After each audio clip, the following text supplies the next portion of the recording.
be amongst you, the business leaders of both the US and of Indonesia.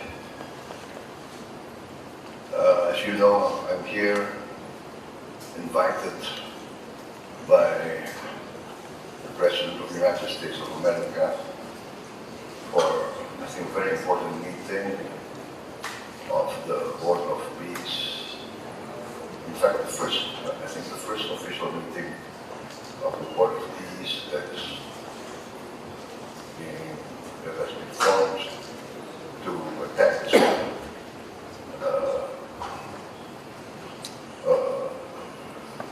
an implementation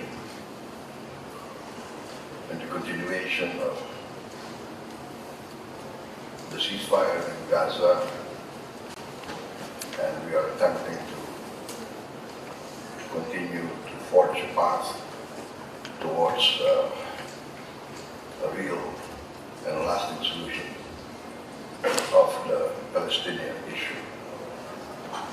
Also, I'm here to conclude a major trade agreement between our two countries.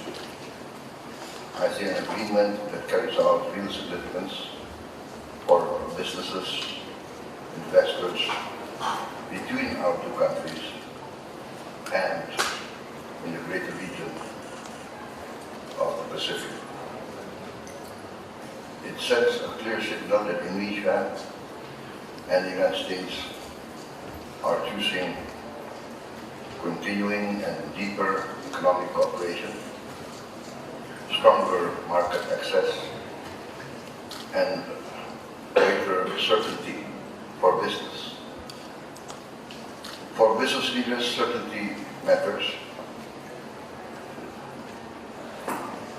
Before I went to politics, I was also in business.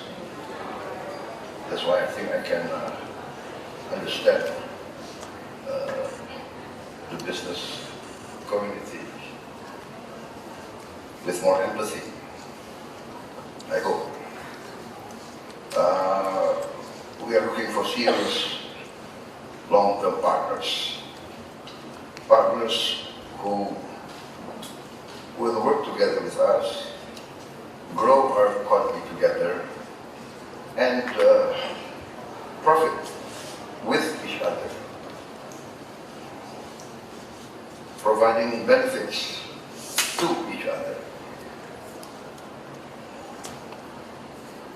We hope we will find partners who are ready to join us in our continuing attempt to modernize and industrialize.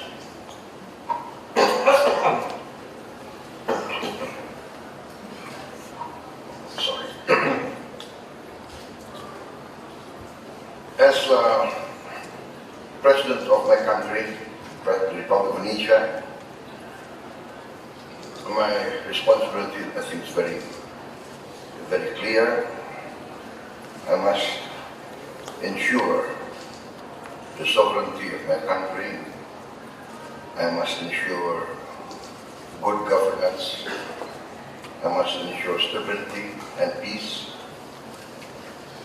And I must bring real and tangible benefits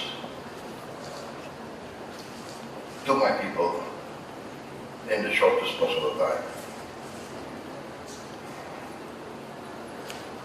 As is said many times by many wise leaders in history, the hungry stomach cannot wait. A lot of my people are still experiencing difficult situation. Many are still living under the poverty line. Many face hunger. And these are difficulties that we must face and we must overcome. I am of the opinion that difficulties are to be confronted. Difficulties must be solved. weaknesses must be acknowledged.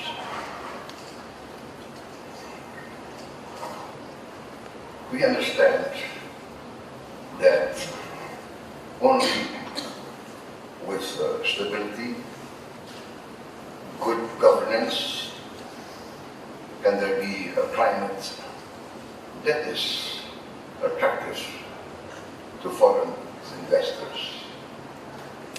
No one wants to invest in a situation or an atmosphere of uncertainty, instability, or even chaos. We are very fortunate that Indonesia has enjoyed quite a long period of relative stability, relative peace. We continue our foreign policy of non-alignment, of respecting all great powers. I announced my determination when I took office of carrying out a policy of the good neighbor. The good neighbor policy, I am determined to foster and enhance the best of relationships between all the neighbors surrounding Indonesia. In the near region surrounding us, and also the wider region of East Asia and the Indo-Pacific.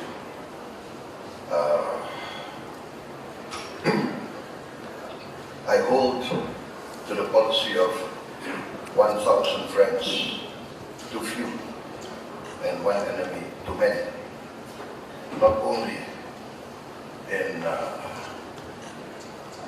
foreign policy, but also in my domestic politics.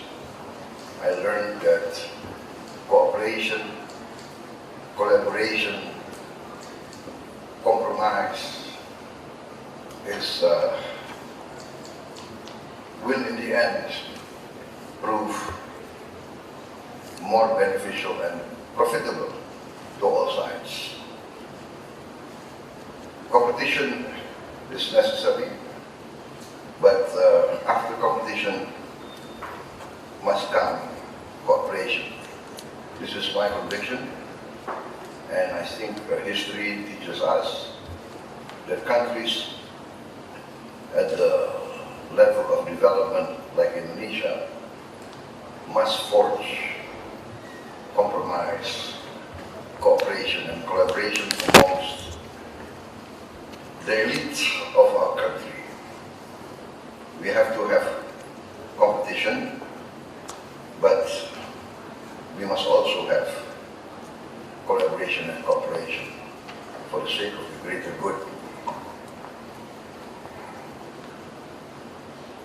In such a situation, I'm convinced that a climate of stability, a climate of confidence will encourage investment. Most important, I'm convinced of the importance of the rule of law, of good governance. We have maintained fiscal discipline, our inflation under control, I think one of the lowest. Foreign direct investment is also proved to be very sound. We reached $53 billion last year, and I think this reflects real confidence in our economy. With its size, its growth potential, our political political stability and the direction of our policies.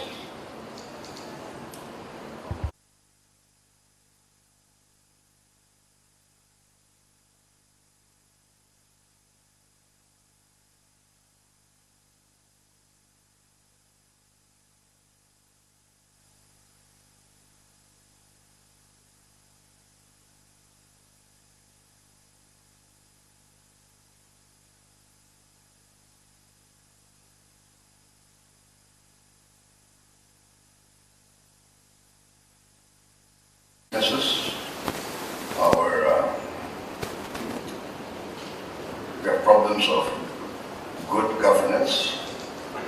We have problems of corruption.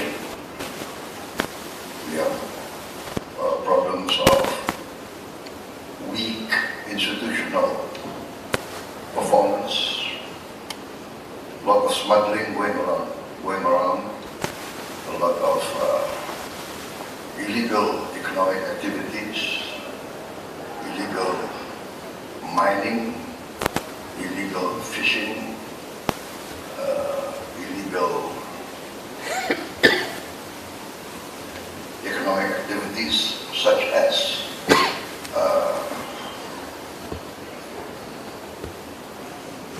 corporations maintaining plantations in protected forests. Has been a long time problem, but I choose to face these problems head on. I do not want to surrender the sovereignty of the Indonesian government to these illegal cartels that perpetuate the loss of income, the loss of revenue that is due to the government and the people of Indonesia. Weak governance and mismanagement of our economy to be tremendous. In my first few months taking over the administration, I have saved from the budget of my country around $18 billion cash from our budget. The savings come from inefficiency, projects that are not productive. Maybe it could be similar to what was attempted, or what it has been attempted here in the United States also with, is that DOGE, Department of Government Efficiency. But I must say that I started first, a few months before, and I feel I was successful. I feel empowered. I think I'm one of the few presidents of Indonesia that in the first 3 months of the administration, I saved $18 billion in cash. Each government institution spent quite a considerable amount of money on ceremonies. You know, is it our culture? If it's our culture, we must acknowledge that it's a weakness on our part. I mean, we spend a lot of money on anniversaries. So each ministry has an anniversary. Each provincial government has an anniversary. Each kabupaten or district has an anniversary. Just a takeaway from some restaurant, you know. Just to have a rational, you know, let's think about what we can do for the people. And what is this ceremony, you know? I mean, this was my approach, but I'm determined to, and I did save a lot of money. We have, apart from ceremonies, we have foreign travel was in the billions of dollars. You know. So I'm trying to cut down on travel from government institutions. Everybody wants a study tour to study something outside Indonesia, but I'm saying the problem for Indonesia is very clear, right? There was a study tour studying poverty alleviation in Australia. Australia, I think, is one of the 10 richest countries in the world, right? And what was said was, when they sent the study team there, I learned from my Australian friends, it was around Easter. I mean, Australians being majority Christian, I mean, at Easter they're on holidays. There was no one, things like this happened. And I'm determined just to, be rational. I got a report that there was a study tour of Indonesian officials going to Japan around the 20th of October. I mean, it was Christmas time. I mean, the things like this, I try to have rationality. It was not easy in the beginning. In fact, I had demonstrations against me, but I think it was the first time in the history, perhaps of the world, that there was a demonstration against government efficiency. I don't know who was paying for these demonstrations, but I mean, it was pretty sad actually.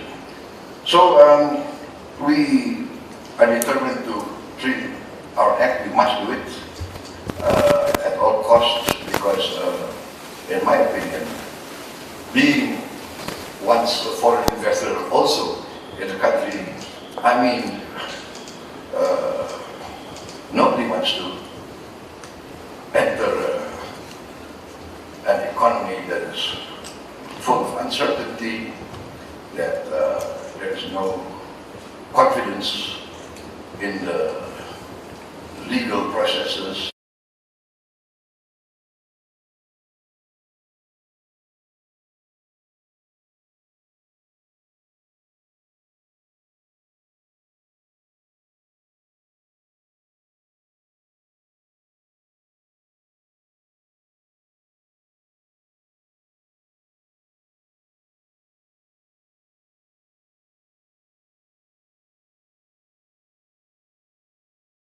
To acknowledge this. And I said that we must have the courage to acknowledge our weaknesses and tackle them. I'm very fortunate in having a good team helping me. I say, let's do our best to produce better results for our people, our society.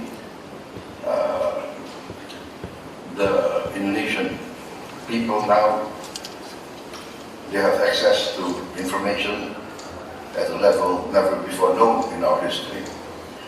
Everybody has gadgets, and information travels very fast. And I'm experiencing I would say the benefit, but also the stress sometimes that many village children speak directly to me on their TikTok or on their sending messages directly to the President.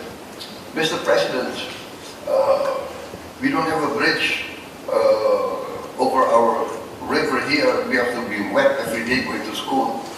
And this comes direct to me, right? So I have to be very quick in our reaction, because they must feel that their government, they must feel that the central government, their president, will listen to them, will react. And it was heartwarming. I got messages from the headmaster of a very isolated school in Papua, we said we delivered 288,000 more than 280,000 screens. So that is nearly all the schools of Indonesia. One screen per school, and it will be in one classroom, but this year I intend to add another 3 to every school, so there will be 4 screens to every school, and my target will be by the end of my term as president, all classrooms in all schools of Indonesia will have this interactive screen, in which, in the software, the entire syllabus of our schools are in the software, can be accessed anytime, and we can also have distance, long distance education, long distance teaching, so that every school of Indonesia, wherever they are, in the most isolated island, in the most isolated mountain, they will have access to the best knowledge, the best education they can get. Where there are no teachers, we will have a central studio of the best teachers of Indonesia teaching through long distance. Parents and the teachers are all enthusiastic about this, and this is truly heartwarming for me to see the quick results of this program.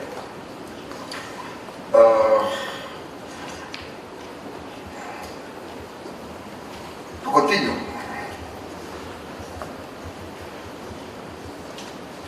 we are seeing results now called Danantara, and it's now headed by the Minister of Investment, who concurrently is the head of our new sovereign wealth fund. They've been in operation, I think, nearly exactly 1 year. Exactly 1 year. not yet 1 year. 24th of February, which is a few days from now, we established the sovereign wealth fund, and you see the head has lost a lot of hair.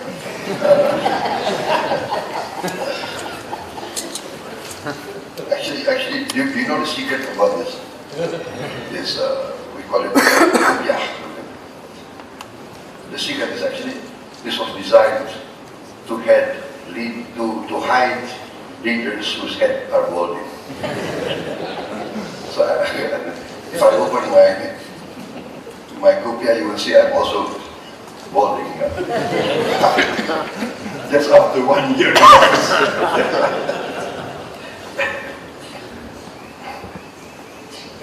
So yes, we are open.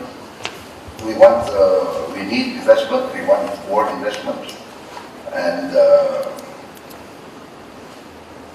we are confident that we are competitive. We are attractive. We have a lot of minerals that are necessary for new technologies. I think we are strong in critical minerals.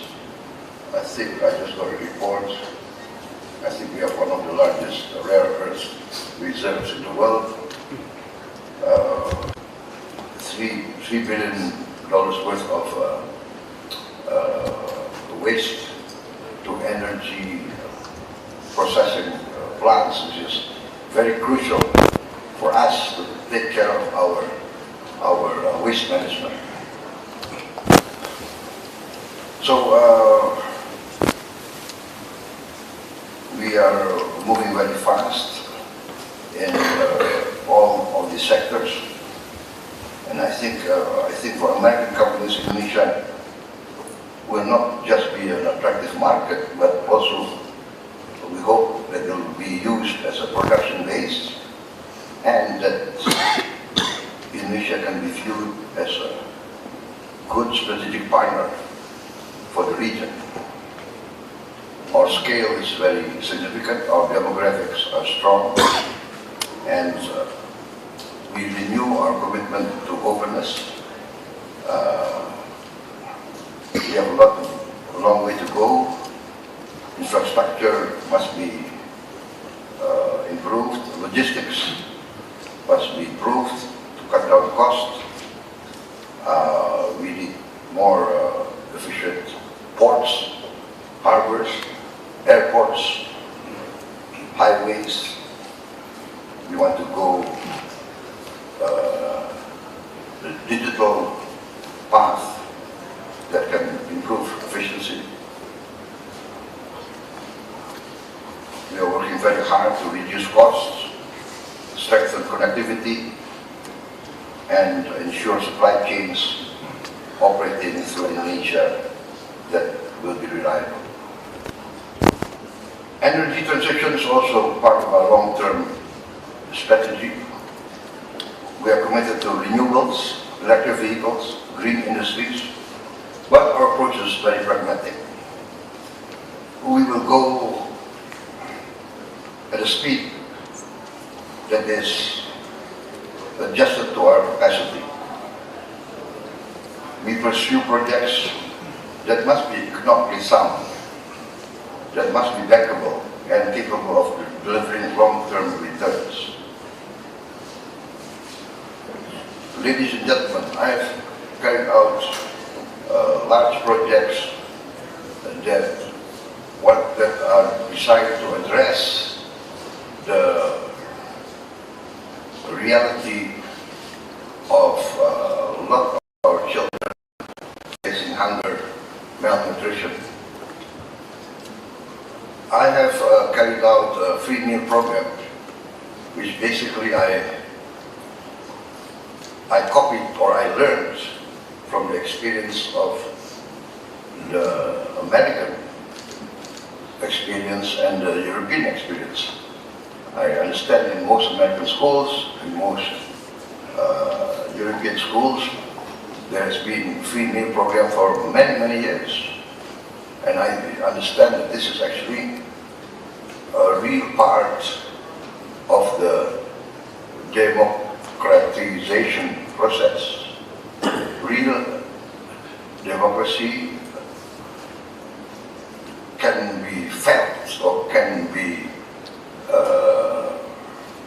benefit all society most directly through education and through health services. This is why I learned what I learned, and I'm convinced that this is correct. As you know, my election as President of the Republic of Indonesia has been a long journey. I took part in 5 attempts: 2004, 2009, 2014, 2019, and the 5th was 2024. So 4 defeats, but final success. What I learned from these 4 defeats, I learned during my campaign. My campaigns, I traveled the country, I visited the villages, and frankly I was shocked when I saw a lot of children in the villages who were very small. I asked their age, and children who I thought were 4, 5, 6 years old, they told me their age was 10, 11, 12. And then I learned that 25% of our children are experiencing stunting growth. So their brain cells are not to the optimum, their bone cells, their muscle cells. So they will be completely weak when they grow up, physically also, mentally. So I was thinking that there must be a way. We cannot accept this. And then I saw also the gap between the very rich at the top, and most of them, or most of my people, are still experiencing poverty. And this made me even more determined to have policies that can immediately alleviate these matters. And I did this with determination, and I used the savings that we made from inefficient, unproductive, and frankly, misuse of our government money, government funds, the budget that, very frankly, I would say, has, and had we not carried out strict efficiency, would have evaporated being part of the corruption that we faced. So this money that I saved would have evaporated to corruption. And this is the money that I used to reallocate to these programs. So I've been accused of being spending recklessly, etc. No, this is reallocation of resources. And by the way, I met, after a few months of my program, I met some leaders from the Rockefeller Institute from the United States who came to Jakarta to study our free lunch program, free meal program, and they told me that this was the wisest choice, the best investment that any country could have made, because for every dollar spent in free meals for the children, the return is, according to the Rockefeller Institute, the return is at least $7 in the return, but could, in the long term, provide a return up to 35 times. That's they say that they have done research for many countries through many years, and this is the result. So I think we are now experiencing this. Some of the members of Apindo came to me a few, I think last week, and they said this. January was the highest domestic consumption for many, many years. I think for the last 10 or 15 years, domestic consumption in January was the highest. And they tell me their experience is because of the free meal program. Free meal program, we have now already 23,000 kitchens, each kitchen employing 50 people in the village. Mothers who never had any income now have income. They're working 3 or 4 shifts to provide food, but also this creates demand. Now each kitchen, each village has a need for eggs, for chicken, for vegetables, for tomatoes, etc. So another 10, 15 farmers have guaranteed offtake. And this results in a multiplier effect, which is creating some sort of boom from the bottom. So this encourages us, and I think this also guarantees or enhances social and political stability. We understand that employment is critical and very important, and This creates real employment, real demand. Now production of nearly all agricultural goods are very high. Now we have achieved the highest rice production in the history of the Republic of Indonesia. On all commodities now we are nearly self-sufficient,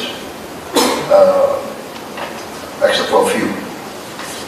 So, ladies and gentlemen, I can go on and on about our achievements in the first year, but I think I will cut down my short remarks, because as you know, if you give a political leader a microphone, he tends to not want to stop. I think this. So I've met many American business leaders, even the short time that I've been here. Now I'm meeting you. I'm very optimistic. We want to see American companies as strategic partners, and I think I've proven. I think a lot of the long-term players and participants in our economy, I think, will testify how the Indonesian government and myself also continuing in that tradition. We have always tried to protect our investors. We have always tried to be a good host and try to produce the best atmosphere for our investors. And the U.S. is one of our strongest partners. We can never forget that the United States supported our independence struggle. Basically, the United States intervened on our side during our War of Independence, and that can never be forgotten in our history.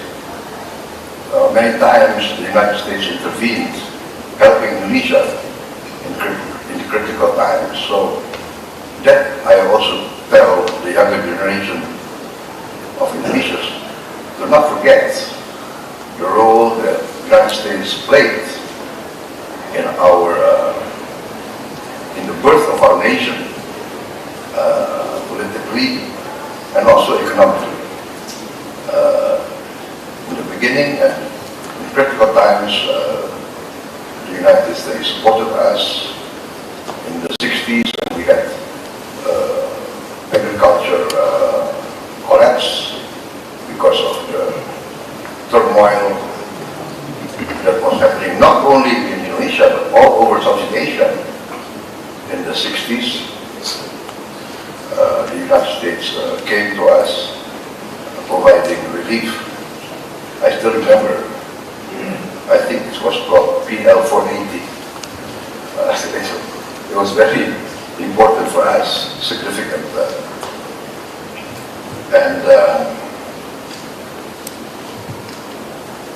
So we hope for a stronger American presence in our economy, and I want to assure you that we are working very hard to basically for our interest, for the interest of our people. The Indonesian people demand a good governance, demand a clean government. This is my position.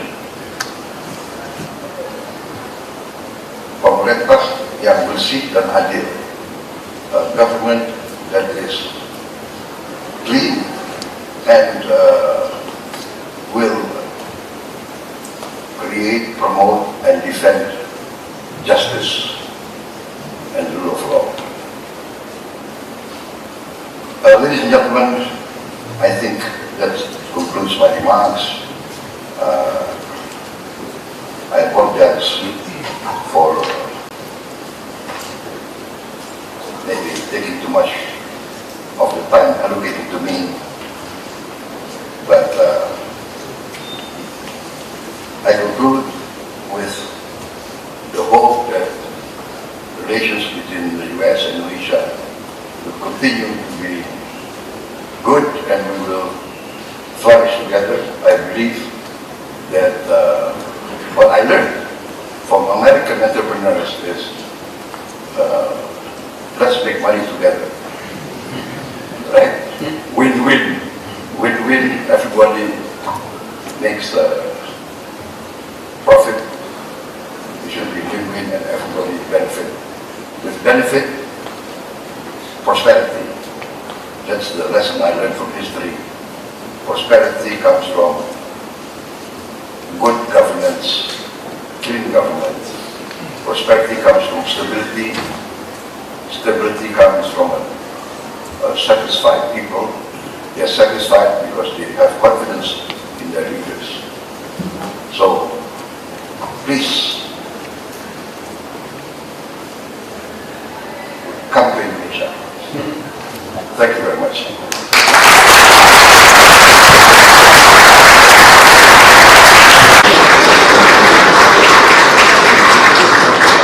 On behalf of the U.S. business community, President Prabowo Bicara, thank you very much for coming. Helping us. And ladies and gentlemen, good evening. First of all, thank you very much for those kind words. And I don't think I deserve those kind words, but thank you very much. I am deeply honored tonight to be here, invited by the U.S.-ASEAN Chamber of Commerce, the U.S. Chamber of Commerce and the USINDO, the United States Indonesia Society, of which, by the way, my father was the Indonesian co-president, I think, in the first years of USINDO. And so I'm pleased to be here in Washington, D.C.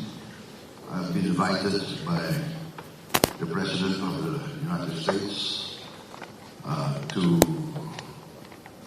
be in the first, I think, official meeting of the Board of Peace, which was established to try to follow through on the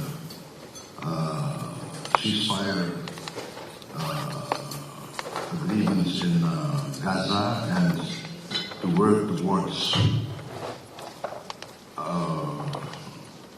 a pathway in which we can find a lasting solution to the problems, the conflicts in Gaza and Palestine. So this will be a very important meeting that I attend, and also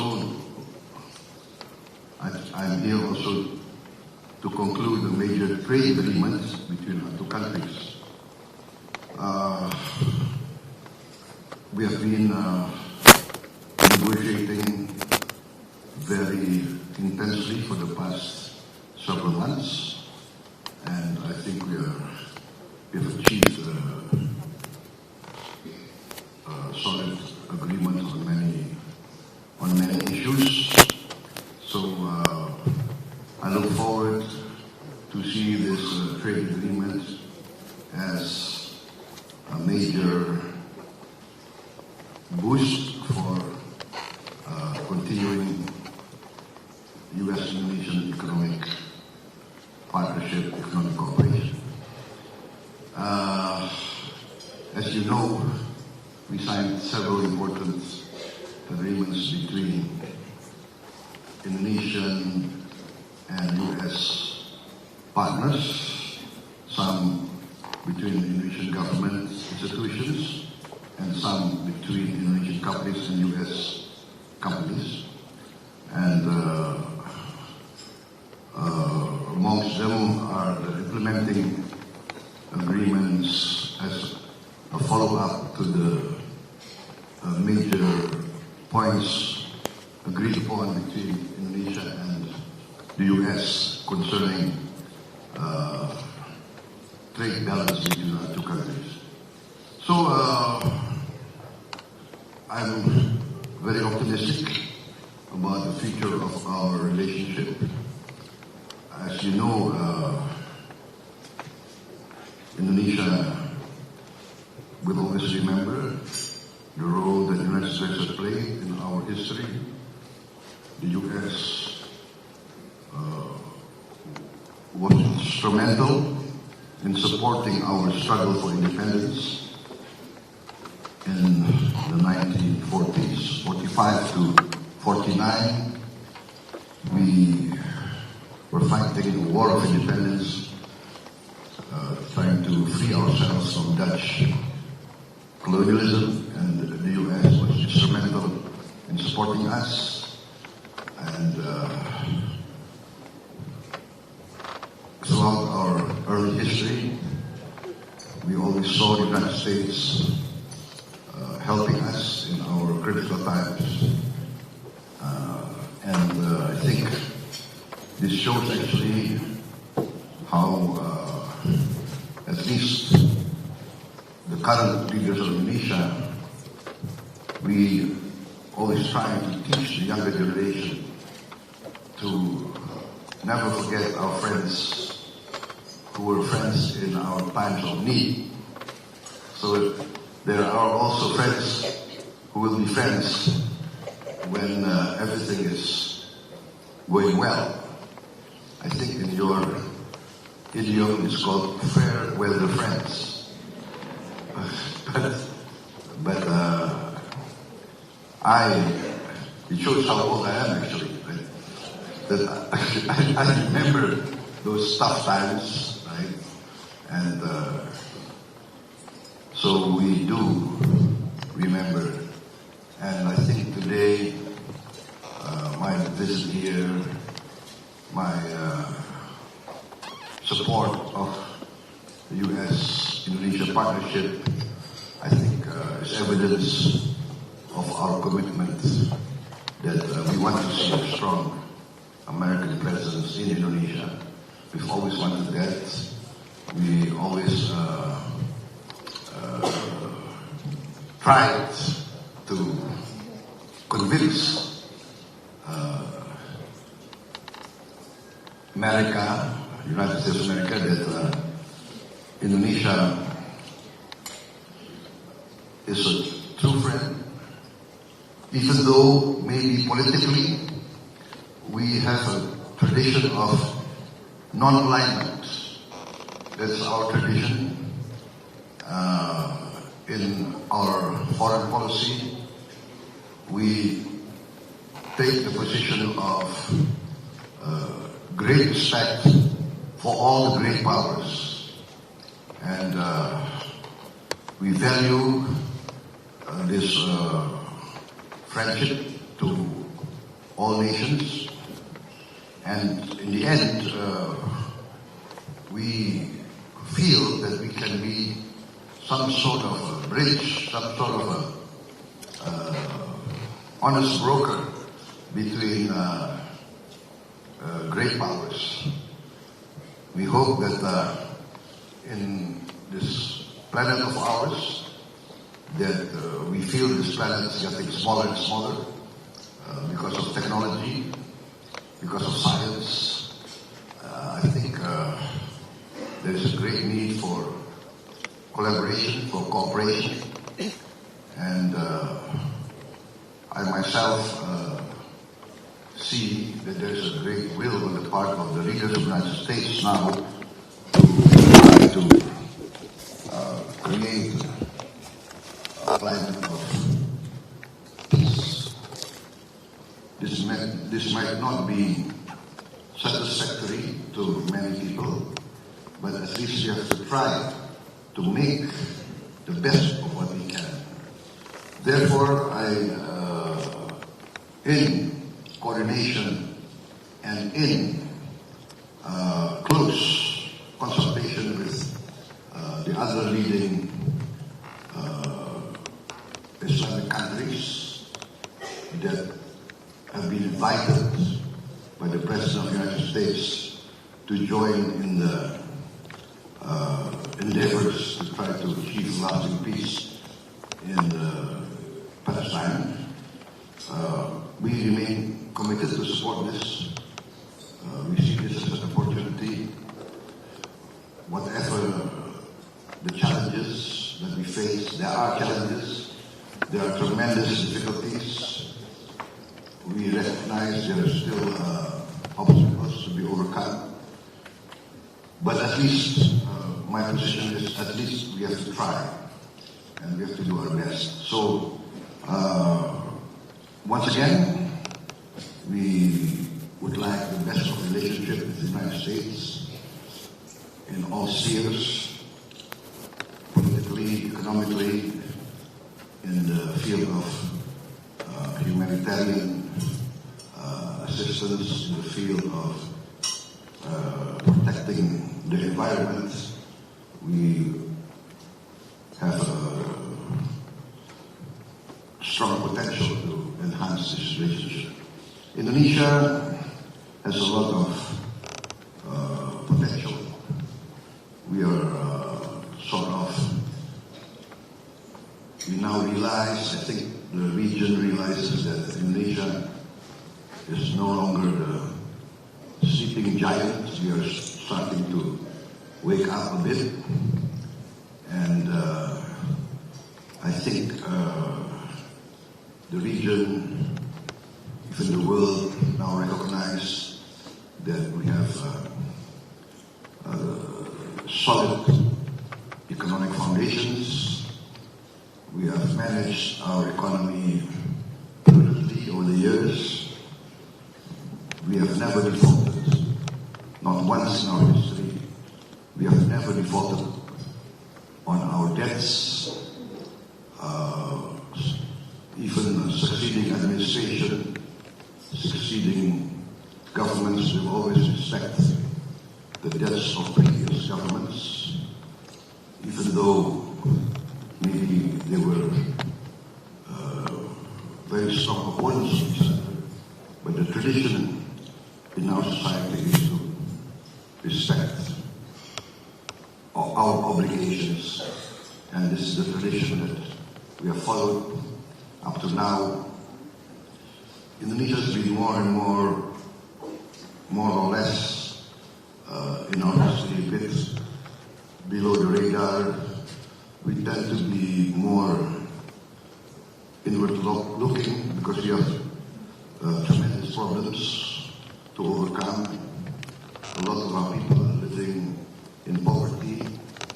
A lot of our people still face hunger. A lot of our children face malnutrition. And this I am determined to address. I am of the opinion that problems are to be solved head on. We must have the courage to acknowledge our weaknesses, acknowledge our problems, and do our best to look for the best solutions. I've been in discussion with senior members of many American corporations a few hours ago, and there I emphasized that my government is aware of our strengths and our weaknesses. We acknowledge our weaknesses. We are determined to create a more efficient government. We are determined to have good governance. We are trying to create a new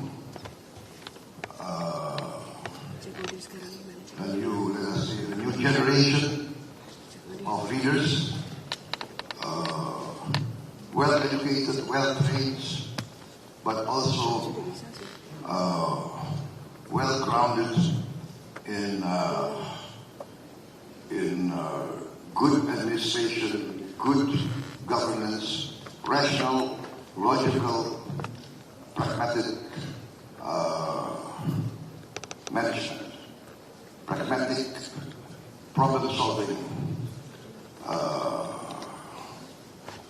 regimes. So, this new attitude that we are trying to foster in our young generation, we are speeding up in all fields. Of course, economically, we have to protect our resources, manage our resources well, and prepare the human element. Education, for me, is very important.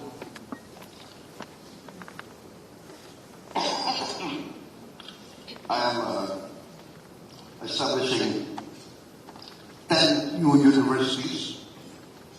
We're starting to build this year. 500 new high-quality schools, working together, inviting foreign institutions of education to come to Indonesia. We're opening up the education sector. I've just come back from the United Kingdom and talking to great universities there. Oxford, Cambridge, Imperial College, King's College, University College London, etc., etc. And they are also very interested in coming to Indonesia. I'm also inviting American institutions to work with us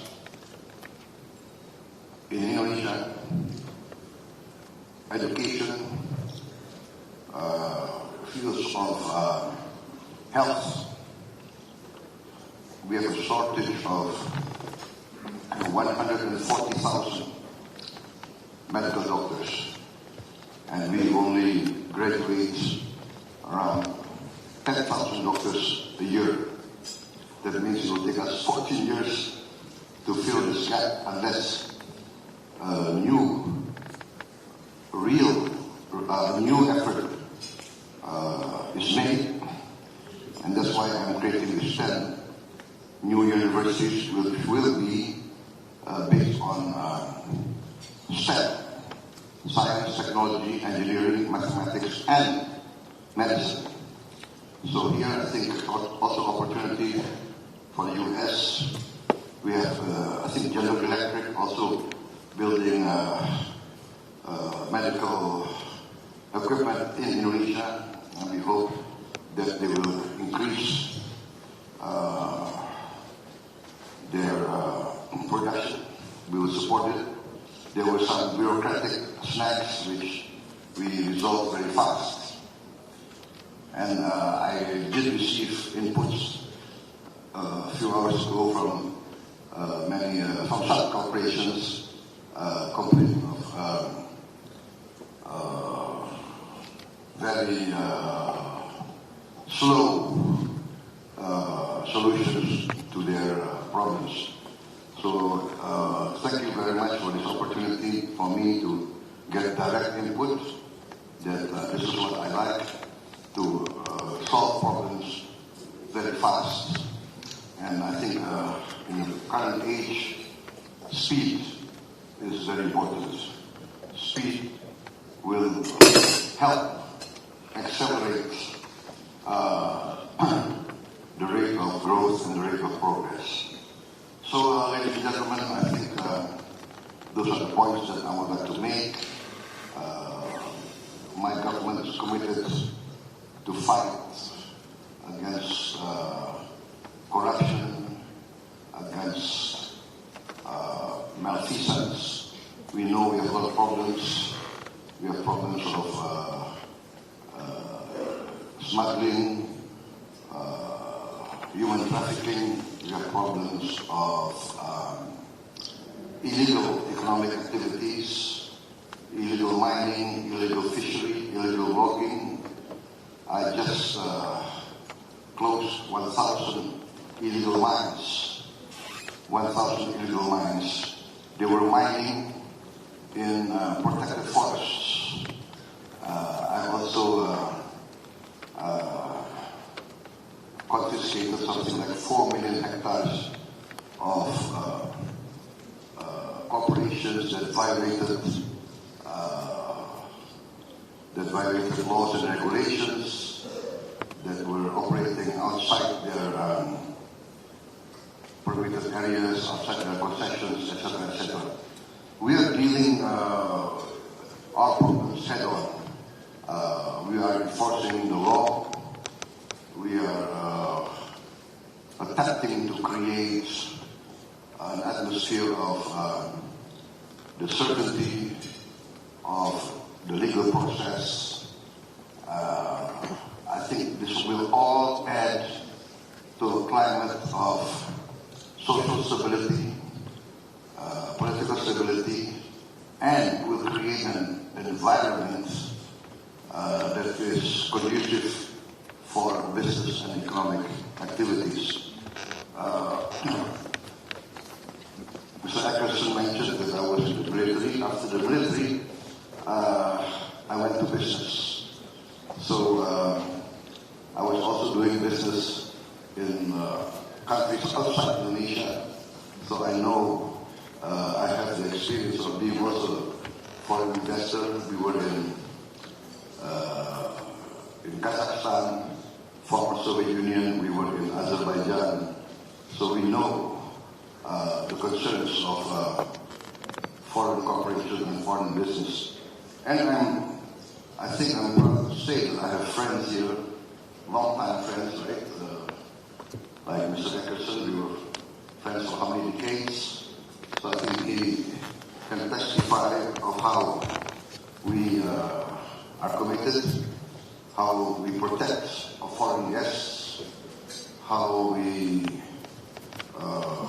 uphold the sanctity of contracts, the sanctity of agreements, and I think this will testify to the tradition of Indonesians who welcome foreigners as guests.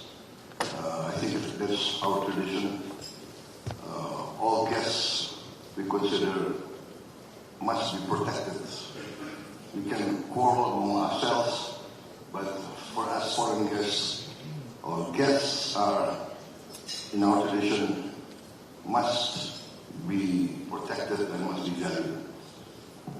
Ladies and gentlemen, I think I will cut my remarks here, because otherwise I tend to speak longer and longer than necessary. I think that's the dark side of politicians and politicians. But I think it's your fault for giving me a podium. Because an American political leader actually taught me, Prabowo, never stop campaigning. So even though you are just elected, and he told us a few weeks after I was elected, never stop campaigning. So I always said this. Who knows, I'll get 3 or 4 more supporters from this new thing. But anyway, you must know that we value the U.S.-Indonesia relationship. We value American involvement, American participation, and for many years, actually, whether you like it or not, I mean, people in Southeast Asia always considers the United States as a strong friend and, let us say, a leader of the free world. Thank you very much.